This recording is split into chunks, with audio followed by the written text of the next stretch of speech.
Good afternoon മാം. മാമിൻ്റെ ക്ലാസ്സുകളും അങ്ങനെ തന്നെയായിരുന്നു. വളരെ എഫക്റ്റീവായിട്ടുള്ള നല്ല ക്ലാസ്സുകളായിരുന്നു. പിന്നെ എടുത്തു പറയേണ്ട ഒരു കാര്യം, ഞാൻ എപ്പോഴും ശ്രദ്ധിക്കുന്നതാണ് മാമിൻ്റെ ആ ഒരു സിൻസിയറിറ്റി നമ്മളോട് കാണിക്കുന്നത്.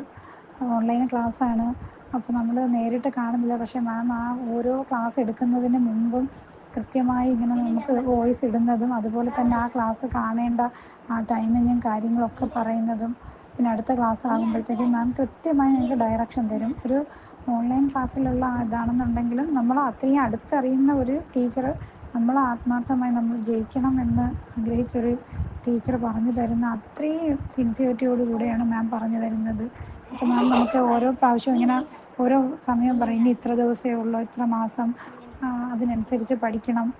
അതുപോലെ തന്നെ കറണ്ട് അഫേഴ്സിൻ്റെ ക്ലാസ് വരുമ്പോഴത്തേക്ക് അതത്രയും നോക്കണമെന്നും, ആ ഒരു മോട്ടിവേഷനും ആ ഒരു സിൻസിയറിറ്റിയും ശരിക്കും ഒരു, ഞാൻ പലവട്ടം വിചാരിച്ചിട്ടുണ്ട്. ഓൺലൈൻ ക്ലാസ് ആണെന്നുണ്ടെങ്കിൽ മാം അത് അത്രയും നമ്മളെ അടുത്തറിയുന്ന ഒരാൾ ചെയ്തു തരുന്ന അതേ രീതിയിലാണ് എടുത്തു തന്നിരുന്നത്. അത് പറയാതിരിക്കാൻ വയ്യ.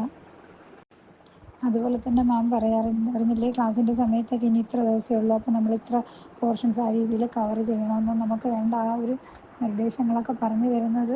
എന്തോ പറയാൻ അത്രയും വാക്കുകളില്ല. അത്രയും ആത്മാർത്ഥമായിട്ടാണ് മാം നമ്മളോട് അടുത്തറിയണ ഒരു ടീച്ചർ, നമ്മളെ വർഷങ്ങളായി പഠിപ്പിക്കുന്ന ഒരു ടീച്ചർ പറഞ്ഞു തരുന്ന ആ ഒരു ഇത്. ശരിക്കും നമ്മൾ 10ാം ക്ലാസ്സിലൊക്കെ പഠിക്കുന്ന സമയത്ത് നമ്മുടെ 10ൻ്റെ ആ സമയത്ത് എക്സാമിൻ്റെ ടീച്ചേഴ്സ് ഇങ്ങനെ നമ്മളെടുത്ത് പറഞ്ഞു തരുന്ന അതേ ഒരു ഫീലായിരുന്നു ശരിക്കും മാം ആ കാര്യങ്ങൾ പറയുമ്പോൾ.